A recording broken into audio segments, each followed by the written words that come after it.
श्री राधा कृष्णाभ्या नमः।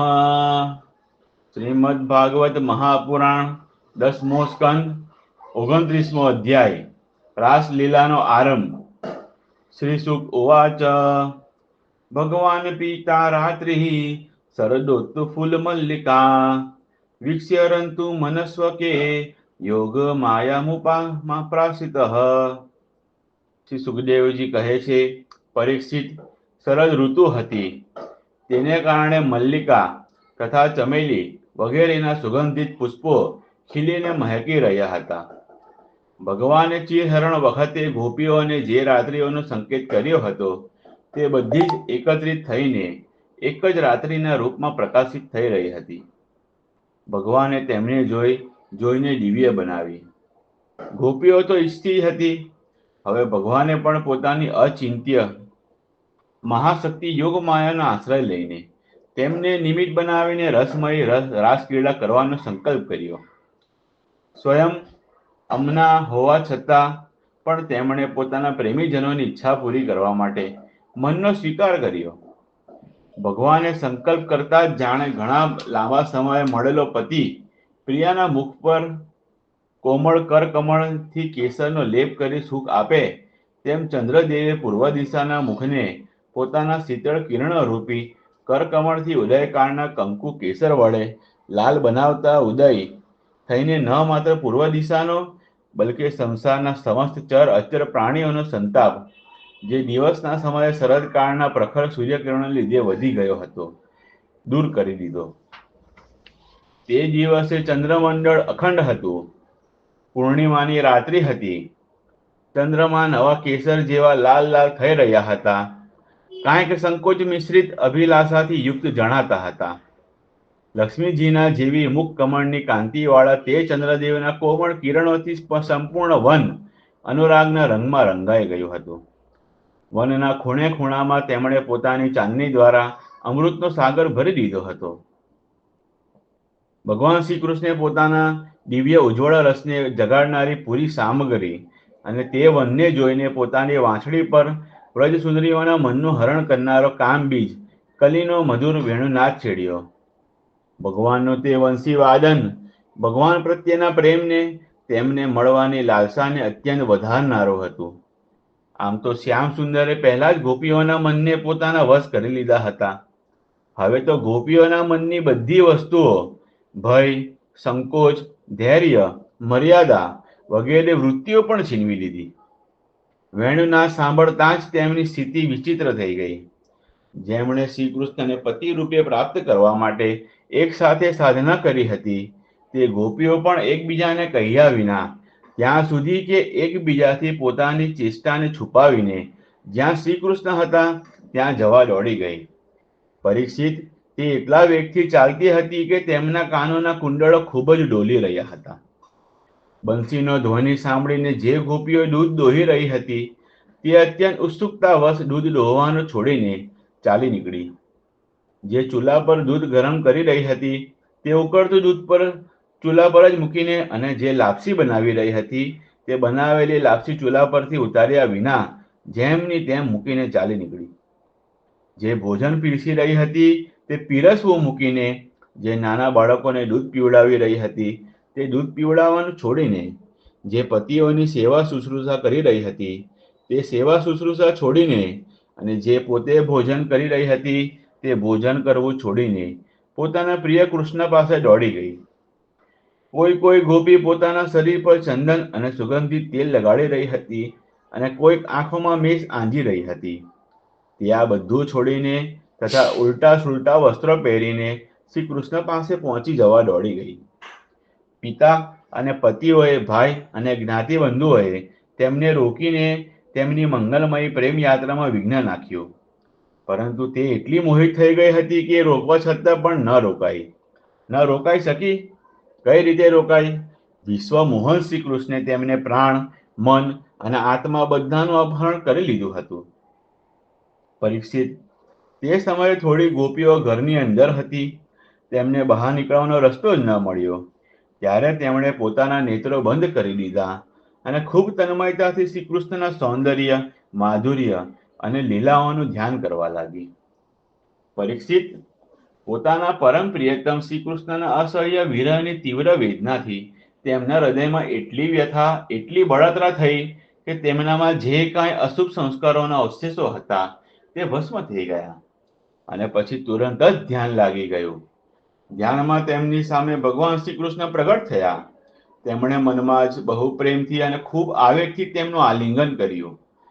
તે વખતે તેમને એટલું સુખ, એટલી શાંતિ મળી કે તેમના તમામ પુણ્યના સંસ્કારો પણ એક સામટા જ ક્ષીણ થઈ ગયા. પરીક્ષિત, જોકે તેમનો શ્રી કૃષ્ણ પ્રતિ જાર ભાવ પણ હતો, તેમ છતાં સત્ય વસ્તુ ભાવની અપેક્ષા ક્યાં રાખે છે? તેમણે જેમનું આલિંગન કર્યું, ભલે ગમે તે ભાવે કર્યું હોય, છતાં તે સ્વયં પરમાત્મા જ તો હતા. તેથી જાર બુદ્ધિ લઈને ભગવાન પાસે જનારી ગોપીઓને ભગવાનની પ્રાપ્તિ થઈ ગઈ, અર્થાત તેમના બંધન નષ્ટ થઈ ગયા. તેમણે પ્રાકૃત શરીરનો ત્યાગ કરી દીધો અને ભગવાનની લીલામાં પ્રવેશ કરવા યોગ્ય દિવ્ય શરીર પ્રાપ્ત કરી લીધા. રાજા પરીક્ષિતે પૂછ્યું, ભગવાન, ગોપીઓ તો ભગવાન શ્રી કૃષ્ણને માત્ર પોતાના પરમ પ્રિયતમ જ માનતી હતી. તેમનો ભગવાનમાં બ્રહ્મભાવ ન હતો. આ પ્રમાણે તેમની દ્રષ્ટિ પ્રાકૃત ગુણોમાં જ આસક્ત દેખાય છે. આવી સ્થિતિમાં તેમના માટે ગુણોના પ્રવાહરૂપી આ સંસારની નિવૃત્તિ કઈ રીતે સંભવ બની? શ્રી સુખદેવજીએ કહ્યું, પરીક્ષિત, હું તમને પહેલા જ જણાવી ચૂક્યો છું કે ચેદીરાજ શિશુપાલ ભગવાન પ્રત્યે દ્વેષ ભાવ રાખવા છતાં પણ પોતાનું પ્રાકૃત શરીર છોડીને અપ્રાકૃત શરીરથી ભગવાનનો પાર્ષદ બની ગયો. આવી સ્થિતિમાં જે સમસ્ત પ્રકૃતિ અને તેના ગુણોથી અતીત ભગવાન શ્રી કૃષ્ણને પ્રિય છે અને તેમની સાથે અનન્ય પ્રેમ કરે છે, તે ગોપીઓ તેમને પ્રાપ્ત થઈ જાય, એમાં ક્યાં આશ્ચર્યની વાત છે? પરીક્ષિત, વાસ્તવમાં ભગવાન પ્રકૃતિ સંબંધી બુદ્ધિ વિનાશ, પ્રમાણ પ્રમેય અને ગુણ ગુણી ભાવથી રહિત છે. તેઓ અચિંત્ય, અનંત, અપ્રાકૃત, પરમ કલ્યાણ સ્વરૂપ ગુણોના એકમાત્ર આશ્રય છે. એમણે આજે પોતાને અને પોતાની લીલાને પ્રગટ કરી છે. તેનું પ્રયોજન માત્ર એટલું જ છે કે જીવ તેના આધારે પોતાનું પરમ કલ્યાણ કરી શકે. તેથી ભગવાન સાથે માત્ર સંબંધ થઈ જવો જોઈએ. પછી તે સંબંધ ભલે ગમે તેવો હોય, કામનાનો હોય, ક્રોધનો હોય, અથવા ભયનો હોય, સ્નેહ, સગપણ અથવા મિત્રતાનો હોય, ભલે ગમે તે ભાવથી ભગવાનમાં નિત્ય નિરંતર આપણી વૃત્તિઓ જોડી દેવાથી તે ભગવાન સાથે જોડાઈ જાય છે અને તેથી તે વૃત્તિઓ ભગવાનમય બની જાય છે અને તે જીવને ભગવાનની પ્રાપ્તિ થઈ જાય છે. પરીક્ષિત, તમારા જેવા પરમ ભાગવત ભગવાનના રહસ્યને જાણવાવાળા ભક્તે શ્રી કૃષ્ણ વિશે આવી શંકા ન કરવી જોઈએ. યોગેશ્વરોનો પણ ઈશ્વર, અજન્મ ભગવાન માટે પણ આ કોઈ આશ્ચર્યની વાત છે? અરે, તેમના સંકલ્પ માત્રથી, તેમની ભ્રુકુટીના ઈશારાથી સંપૂર્ણ જગતનું પરમ કલ્યાણ થઈ શકે છે. જ્યારે ભગવાન શ્રી કૃષ્ણે જોયું કે વ્રજની અનુપમ વિભૂતિઓ ગોપીઓ મારી તદ્દન પાસે આવી ગઈ છે, ત્યારે તેમણે પોતાની વિનોદી યુક્ત વાકછટાથી તેમને ભ્રમિત કરતા રહીને કહ્યું, કેમ ન કહે? ભૂત, ભવિષ્ય અને વર્તમાન કાળના જેટલા પણ વક્તા છે તેમનામાં જ તો સર્વશ્રેષ્ઠ છે. ભગવાન શ્રી કૃષ્ણે કહ્યું, મહાભાગ્યશાળી ગોપીઓ, તમારું સ્વાગત છે. કહો, તમારો હું શું પ્રિય કરું? વ્રજમાં બધું કુશળ મંગળ છે ને? કહો, આ સમયે તમારા બધાના પધારવાનું પ્રયોજન શું છે? હે સુંદરીઓ, હે ગોપીઓ, અત્યારે રાત્રિનો સમય છે. તે સ્વયં જ બહુ ભયાનક હોય છે અને એમાં મોટા મોટા ભયાનક જીવજંતુ આમ તેમ ફરતા હોય છે. તેથી તમે બધા તુરંત જ વ્રજમાં પાછા જાઓ. રાત્રિના સમયે ઘોર જંગલમાં સ્ત્રીઓએ ઊભા રહેવું ન જોઈએ. તમને ન જોઈને તમારા મા બાપ, પતિ પુત્ર અને ભાઈ બંધુઓ શોધી રહ્યા હશે. તેમની ચિંતામાં ન મૂકો. તમે લોકોએ રળિયામણા રંગબેરંગી પુષ્પોથી ભરપૂર આ વનની શોભા તો જોઈ. શરદ પૂર્ણિમાના પૂર્ણચંદ્રના કોમળ કિરણોથી એ રંગાયેલું છે, જાણે તેણે પોતાના હાથે ચિત્રકારી કરી હોય અને યમુનાજીના જળનો સ્પર્શ કરીને વહેનારા શીતળ વાયુની મંદ મંદ ગતિથી હાલી રહેલા વૃક્ષો પરના પલ્લવો જે આ વનની શોભાને અનુપમ બનાવી રહ્યા છીએ, તે પણ તમે જોઈ લીધું છે. તેથી હવે તો તમે બધાએ પાછા જવું જોઈએ. હવે વિલંબ ન કરો, જલ્દીથી વ્રજમાં પાછા વળો. તમે લોકો કુળવાન અને સતી સ્ત્રીઓ છો. જાઓ, તમારા પતિ દેવોની સેવા શુશ્રૂષા કરો. જો તમારા ઘરના નાના બાળકો અને ગાયોના વાછરડા તમારા વિના ઝૂરતા હશે, તેમને જઈને દૂધ પીવડાવો. જો તમે તમારા પ્રેમને વશ થઈ અહીં આવી છો, તો તેમાં કશી અનુચિત વાત નથી. તે તો તમારે યોગ્ય જ છે. કેમ કે જગતના પશુ પક્ષી સુધીના બધા જીવો મને પ્રેમ કરે છે, મને જોઈને પ્રસન્ન થાય છે. પરંતુ હે કલ્યાણી ગોપીઓ, સ્ત્રીઓનો પરમ ધર્મ એ જ છે કે તેઓ પતિ અને પરિવારની નિષ્કપટ ભાવે સેવા કરે અને સંતાનનું પાલન પોષણ કરે. જે સ્ત્રીઓને ઉત્તમ લોક પ્રાપ્ત કરવાની અભિલાષા હોય, તેમણે પાપીને છોડીને બીજા કોઈ પણ પ્રકારના પતિનો પરિત્યાગ ન કરવો. ચાહે તે ખરાબ સ્વભાવવાળો, ભાગ્યહીન, વૃદ્ધ, મૂર્ખ, રોગી અથવા નિર્ધન પણ કેમ ન હોય. કુળવાન સ્ત્રીઓ માટે ઝાર પુરુષની સેવા બધી રીતે નિંદનીય છે. આનાથી તેમના પરલોક બગડે છે, સ્વર્ગ પ્રાપ્તિ થતી નથી, સુખનો અને યશનો નાશ થાય છે. આ કુકર્મ સ્વયં તો અત્યંત તુચ્છ અને ક્ષણિક છે જ. આમાં પ્રત્યક્ષ વર્તમાનમાં પણ દુઃખ જ દુઃખ છે. મોક્ષ વગેરેની તો વાત જ જવા દો. આ તો સાક્ષાત પરમ ભયરૂપી નરકોનો જ રસ્તો છે. ગોપીઓ, મારી લીલા અને ગુણોના શ્રવણથી, રૂપના દર્શનથી, આ બધાના કીર્તનથી અને ધ્યાનથી જેવી અનન્ય પ્રેમની પ્રાપ્તિ થાય છે, તેવી પાસે રહેવાથી નથી થતી. તેથી તમે લોકો અત્યારે જ પાછા ફરો. શ્રી સુખદેવજી કહે છે, પરીક્ષિત, ભગવાન શ્રી કૃષ્ણનું આ અપ્રિય ભાષણ સાંભળીને ગોપીઓ ઉદાસ ખિન્ન થઈ ગઈ. તેમના મનોરથો નષ્ટ થઈ ગયા. તેઓ ચિંતાના અથાગ અને અપાર સમુદ્રમાં ગોતા ખાવા લાગી.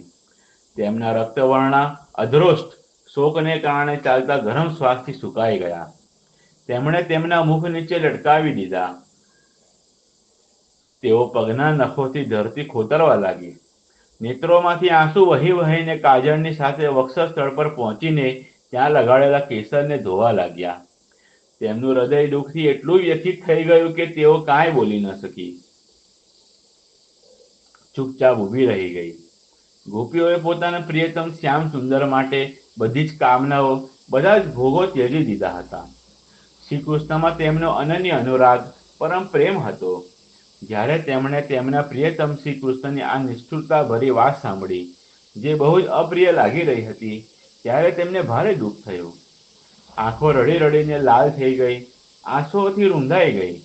તેમણે ધીરજ ધારણ કરીને પોતાના આંસુ લૂછ્યા અને પછી પ્રિયતમ છતાં અપ્રિય જેવું બોલતા શ્રી કૃષ્ણ પ્રત્યે કંઈક કોપાવેશથી ગળગળીથી વાણીથી બોલી. ગોપીઓએ કહ્યું, પ્યારા શ્રી કૃષ્ણ, તમે ઘટ ઘટમાં વ્યાપ્ત છો, અમારા હૃદયની વાત જાણો છો. તમારે આવા નિષ્ઠુરતા ભર્યા વચનો ન કહેવા જોઈએ. અમે બધું જ છોડીને માત્ર તમારા ચરણોમાં પ્રેમ કરીએ છીએ. એમાં તો શંકા નથી કે તમે સ્વતંત્ર અને હઠાગ્રહી છો. તમારા પર અમારો કોઈ વશ નથી. તેમ છતાં તમે તમારા તરફથી જેમ આદિપુરુષ ભગવાન નારાયણ કૃપા કરીને પોતાના મુમુક્ષુ ભક્તો સાથે પ્રેમ કરે છે, તે જ રીતે અમારો સ્વીકાર કરી લો. અમારો ત્યાગ ન કરો. પ્રિય શ્યામ સુંદર, તમે તમામ ધર્મોના રહસ્યને જાણો છો. તમારું એવું કહેવું છે કે પોતાના પતિ, પુત્ર અને પરિવારજનોની સેવા કરવી એ જ સ્ત્રીઓનો સર્વધર્મ છે. આ અક્ષરશઃ બરાબર છે, પરંતુ આ ઉપદેશ પ્રમાણે તો અમારે તમારી જ સેવા કરવી જોઈએ, કેમ કે તમે જ બધા ઉપદેશોની ચરમસીમા છો, સાક્ષાત ભગવાન છો. તમે જ સમસ્ત દેહધારીઓના મિત્ર છો, આત્મા છો અને પરમ પ્રિયતમ છો. આત્મજ્ઞાની કુશળ પુરુષો જ તમને પ્રેમ કરે છે, કેમ કે તમે નિત્ય પ્રિય અને સર્વના આત્મા છો. અનિત્ય અને દુઃખદ પતિ પુત્રાદિથી અમારે શું પ્રયોજન? પરમેશ્વર, તેથી અમારા પર પ્રસન્ન થાઓ, કૃપા કરો. કમલનયન, અમે ચિરકાલથી તમને પ્રાપ્ત કરવાની આશારૂપી વેલને પાડી પોસીને હરીભરી રાખી ઉછેરી છે, તેનું છેદન ન કરો. મનમોહન, અત્યાર સુધી અમારું ચિત્ત ઘરના કામકાજમાં લાગતું હતું અને અમારા બંને હાથ પણ ઘરના કામકાજમાં લાગ્યા રહેતા હતા. પરંતુ તમે અમારા જોતા જોતા અમારું તે ચિત્ત તો ચોરી લીધું છે. તેમાં તમને કોઈ મુશ્કેલી પણ ઉઠાવવી પડી નહીં. તમે તો સુખ સ્વરૂપ જ છો ને. પરંતુ હવે અમારી સ્થિતિ કફોડી થઈ ગઈ છે. અમારા આ ભક્ત તમારા ચરણ કમળોને છોડીને એક ડગલું પણ દૂર ખસવા તૈયાર નથી, ખસતા જ નથી. પછી અમે વ્રજમાં કઈ રીતે જઈએ? અને કદાચ ત્યાં જઈએ તો ત્યાં જઈને કરીએ પણ શું? પ્રાણવલ્લભ, અમારા પ્રિય સખા, તમારો મંદ મંદ હાસ્ય, પ્રેમ ભરી દ્રષ્ટિ અને મનોહર સંગીત અમારા હૃદયમાં તમારા પ્રતિ પ્રેમ અને મિલનનો અગ્નિ ધગધગાવ્યો છે. તેને તમારા અધરામૃતથી શાંત કરો, નહીં તો હે પ્રિયતમ, અમે સાચું કહીએ છીએ, તમારા વિરહાગ્નિમાં અમે શરીર બાળી નાખીશું અને ધ્યાન દ્વારા તમારા ચરણ કમળોને પ્રાપ્ત થઈ જઈશું. પ્યારા કમલનયન, તમે વનવાસીજનોના પ્રિય છો અને તેઓ પણ તમને બહુ પ્રેમ કરે છે. તેથી જ તમે મોટા ભાગે તેમની પાસે જ રહો છો. ત્યાં સુધી કે તમારા જે ચરણકમળોની સેવાનો અવસર સ્વયં લક્ષ્મીજીને પણ ક્વચિત જ મળે છે. તે ચરણોનો સ્પર્શ અમને પ્રાપ્ત થયો. જે દિવસે આ સૌભાગ્ય અમને સાંપડ્યું અને તમે અમારો સ્વીકાર કરીને અમને આનંદિત કરી, તે દિવસથી તમે જ અમારી આંખોમાં વસી ગયા છો.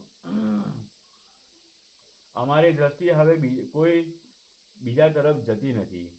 હે અમારા સ્વામી, જે લક્ષ્મીજીનો કૃપા કટાક્ષ પ્રાપ્ત કરવા માટે મોટા મોટા દેવતાઓ તપસ્યા કરે છે, તે જ લક્ષ્મીજી તમારા વક્ષસ્થળમાં એકલા સ્થાન પ્રાપ્ત કરી લેવા છતાં પણ પોતાની શોક તુલસીની સાથે તમારા ચરણોને રજ પ્રાપ્ત કરવાની અભિલાષા સેવે છે. અત્યાર સુધીના બધા ભક્તોએ આ ચરણ રજનું સેવન કર્યું છે. તેમની જેમ જ અમે પણ તમારી તે ચરણ રજના શરણમાં આવી છીએ. ભગવાન, અત્યાર સુધી જેણે પણ તમારા ચરણોનું શરણ લીધું, તેના બધા દુઃખો તમે નષ્ટ કરી દીધા. હવે તમે અમારા પર કૃપા કરો, અમને પણ તમારા પ્રસાદના અધિકારી બનાવો. અમે તમારી સેવા કરવાની આશા અભિલાષાથી ઘર, ગામ, પરિવાર બધું જ છોડીને તમારા યુગલ ચરણોના શરણમાં આવી છીએ. પ્રિયતમ, ત્યાં તો તમારી આરાધના માટે ફુરસદ જ નથી. પુરુષ શ્રેષ્ઠ, પુરુષોત્તમ, તમારા મધુર હાસ્ય અને સુંદર અવલોકને અમારા હૃદયમાં તમારી સાથેના મિલનની આકાંક્ષાનો અગ્નિ ઉદીપ્ત કરી દીધો છે. અમારો રોમે રોમ બળી રહ્યું છે. તમે અમને તમારી દાસી રૂપે સ્વીકારી લો. અમને તમારી સેવાનો અવસર આપો. પ્રિયતમ, તમારું સુંદર મુખકમળ, જેના ઉપર વાંકડ્યા કેસની લટો લટકી રહી છે, તમારા આ અતિ સુંદર કપોલ ગાલ કે જેના પર સુંદર સુંદર કુંડળો પોતાનું અનંત સૌંદર્ય પાથરી રહ્યા છે, તમારા આ મધુર અધરો તેમની સુધાને પણ લજવી રહી છે. તમારું મંદ હાસ્યપૂર્વક જોતું મુખ તથા તમારી આ બે ભુજાઓ જે શરણાગતને અભયદાન આપવામાં અત્યંત ઉદાર છે, અને તમારું આ વક્ષસ્થળ જે લક્ષ્મીજીનું સૌંદર્યના એકમાત્ર દેવીનું નિત્ય ક્રીડા સ્થળ છે, જોઈને અમે તમારી દાસી બની ચૂકી છીએ. પ્રિય શ્યામ સુંદર, ત્રણેય લોકમાં અને અન્યત્ર એવી કઈ સ્ત્રી છે જે મધુર પદ અને આરો અવરો ક્રમથી વિવિધ પ્રકારની મૂર્છાઓથી યુક્ત તમારો વેણુનાદ સાંભળીને તથા આ ત્રિલોક સુંદર મોહિની મૂર્તિને કે જે પોતાના એક બુંદ સૌંદર્યથી ત્રિલોકને સૌંદર્યનું દાન કરે છે, અને જેને જોઈને ગાયો, પક્ષીઓ, વૃક્ષો અને હરણાઓ પણ રોમાંચિત અને પુલકિત થઈ જાય છે. પોતાના નેત્રોથી નિરખીને આર્ય મર્યાદાથી ડગી ન જાય, કુળ અને લોકલાજને છોડીને તમને પ્રેમ ન કરે. અમારાથી એ વાત અજાણી નથી કે જેમ ભગવાન નારાયણ દેવતાઓની રક્ષા કરે છે, તે જ રીતે તમે વ્રજમંડળમાં ભય અને દુઃખ નિવારવા માટે જ પ્રગટ થયા છો. અને એ પણ સ્પષ્ટ છે કે દીન દુઃખીઓ પર તમારો અતિશય પ્રેમ અને કૃપા છે. પ્રિયતમ, અમે પણ બહુ દુઃખી છીએ. તમને મળવાની આકાંક્ષાના અગ્નિથી અમારું હૃદય બળી રહ્યું છે. તમે પોતાની આ દાસીઓના વક્ષસ્થળ પર અને મસ્તક પર પોતાનો કોમળ કરકમળ મૂકીને અપનાવી લો. અમને જીવન દાન આપો. શ્રી સુખદેવજી કહે છે, પરીક્ષિત, ભગવાન શ્રી કૃષ્ણ સનકાદી યોગીઓ અને શિવ વગેરે યોગેશ્વરોનો પણ ઈશ્વર છે. જ્યારે તેમણે ગોપીઓની વ્યથા અને વ્યાકુળતાથી ભરેલી વાણી સાંભળી, ત્યારે તેમનું હૃદય દયાથી ભરાઈ ગયું. જોકે તેઓ આત્મારામ છે, પોતે પોતાનામાં જ રમણ કરતા રહે છે, તેમને પોતાના સિવાય બહારની કોઈ વસ્તુની અપેક્ષા નથી. તેમ છતાં તેમણે હસીને તેમની સાથે ક્રીડા પ્રારંભ કરી. ભગવાન શ્રી કૃષ્ણે પોતાના હાવભાવ અને ક્રિયાને ગોપીઓને અનુકૂળ કરી દીધા. છતાં તેઓ પોતાના સ્વરૂપમાં જ જેમના તેમ એકરસ સ્થિત હતા, અચ્યુત હતા. જ્યારે તેઓ ખડખડાટ હસતા ત્યારે તેમના દાંત મોગરાના પુષ્પ જેવી કાંતિવાળા જણાતા હતા. તેમની પ્રેમપૂર્ણ દ્રષ્ટિથી અને તેમના દર્શનના આનંદથી ગોપીઓના મુખકમળ ખીલી ઉઠ્યા. તે તેમને ચારે તરફ ઘેરીને ઊભી રહી. ત્યારે શ્રી કૃષ્ણ એ રીતે શોભતા હતા જાણે પોતાની પત્નીઓ વચ્ચે નક્ષત્રોમાં ચંદ્રમા શોભતો હોય. ગોપીઓના સેંકડો યુથોના સ્વામી ભગવાન શ્રી કૃષ્ણ વૈજયંતી માળા પહેરીને વૃંદાવનને સુશોભિત કરતા વિચરવા લાગ્યા. ક્યારેક ગોપીઓ પોતાના પ્રિયતમ શ્રી કૃષ્ણના ગુણ અને લીલાઓનું ગાન કરતી, તો ક્યારેક શ્રી કૃષ્ણ ગોપીઓના પ્રેમ અને સૌંદર્યના ગીતો ગાવા લાગતા. ત્યાર પછી ભગવાન શ્રી કૃષ્ણે ગોપીઓ સાથે યમુનાજીના પવિત્ર તટ પર, કે જે કપૂર જેવી ચળકતી રેતીથી ઝગમગી રહ્યો હતો, પદાર્પણ કર્યું. તે યમુનાજીના ચપળ તરંગોના સ્પર્શથી શીતળ અને ચંદ્ર વિકસી કમળોની સુગંધથી સુવાસિત થઈ રહ્યો હતો. તે આનંદદાયક યમુના તટ પર ભગવાન ગોપીઓ સાથે વિહાર કરવા લાગ્યા. પોતાના કરકમળ પસારીને, તો વળી આલિંગન આપીને, તો વળી કરકમળનો સ્પર્શ આપીને, વિનોદથી તો નખાગ્ર ભાગથી સુખ આપીને, કટાક્ષભરી દ્રષ્ટિથી જોવું અને હસવું, આ ક્રિયાઓ દ્વારા ગોપીઓના દિવ્ય પ્રેમાનંદને વધારતા રહીને ભગવાન શ્રી કૃષ્ણ તેમને વિહાર દ્વારા આનંદિત કરવા લાગ્યા. ઉદાર શિરોમણી સર્વવ્યાપક ભગવાન શ્રી કૃષ્ણે જ્યારે આ રીતે ગોપીઓનું સન્માન કર્યું, ત્યારે ગોપીઓના મનમાં એવો ભાવ આવ્યો કે સંસારની સમસ્ત સ્ત્રીઓમાં અમે જ સર્વશ્રેષ્ઠ છીએ, અમારા જેવું કોઈ જ નથી. તેઓ કંઈક અભિમાની થઈ ગઈ. જ્યારે ભગવાને જોયું કે આમને તો સૌંદર્યનો મદ અને અભિમાન આવી ગયો છે અને હવે પોતાને શ્રેષ્ઠ માનવા લાગી છે, ત્યારે તેઓ ગોપીઓના અભિમાનને નષ્ટ કરીને તેમને પ્રસન્ન કરવા માટે ત્યાં જ તેમની વચ્ચે જ અંતર્ધ્યાન થઈ ગયા. ઇતિ શ્રીમદ્ભાગવતે મહાપુરાણે પારમહંસ્યામ સંહિતાયામ દશમ સ્કંદે પૂર્વાર્ધે ભગવતો રાસક્રીડા વર્ણન નામકોનત્રિશોऽધ્યાયઃ. 10મા સ્કંદના પૂર્વાર્ધ અંતર્ગત ભગવાનની રાસક્રીડાનું વર્ણન નામનો 29મો અધ્યાય સમાપ્ત. બોલો શ્રી કૃષ્ણ કનૈયા લાલ કી જય.